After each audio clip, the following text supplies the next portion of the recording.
di mana ada harapan yang kuat dari beragam masyarakat di sana, dari ibu kota juga, selain menerjemahkan visi keadilan antar wilayah, ya, menjadi perwakilan dari keseimbangan timur, barat, tengah dan seterusnya, tapi juga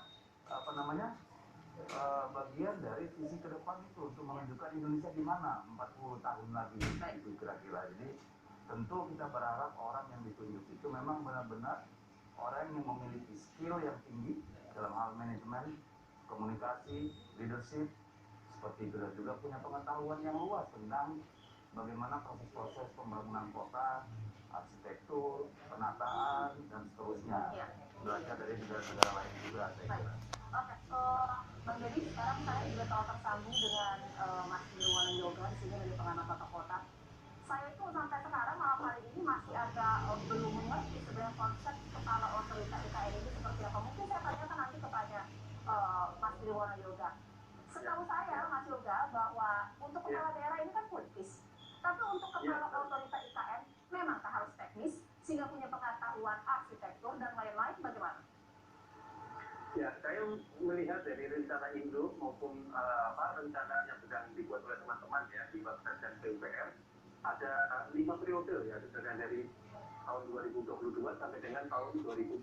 Ini baru fase pertama yang dari Grand Design yang disiapkan. Di situ terbagi menjadi dua, yaitu pada tahun 2022, 2025, 2030 itu fasenya adalah fase pembangunan infrastruktur dasar kota. Artinya pertimbangannya lebih kepada teknis. Lalu di tahun 2030, 2035, 2035, 2040 dan 2040-45 lalu bisa mulai masuk kepada pertimbangan politik. Artinya begini, kalau Pak Jokowi ini melihat hasil dalam waktu singkat ya, tahun 2024 kan cita-citanya 17 Agustus di IKN ya Mbak Deda ya. Nah, ini hanya bisa terwujud kalau orang yang bisa, yaitu orang yang paham 3 hal. Pertama, mereka memahami secara penuh perencanaan yang sejak dibuat sampai dengan ke perencanaan teknisnya, jadi sampai dengan siap bangun di satu. Kemudian kedua, mereka memahami atau mengenal sangat dekat dengan lokasi yang akan dibangun, sehingga tidak perlu lagi pengenalan maupun pemantauan, tapi langsung kerja. Ketiga, yang tidak kalah penting, ini ada dua persoalan. Satu adalah alokasi anggaran yang sudah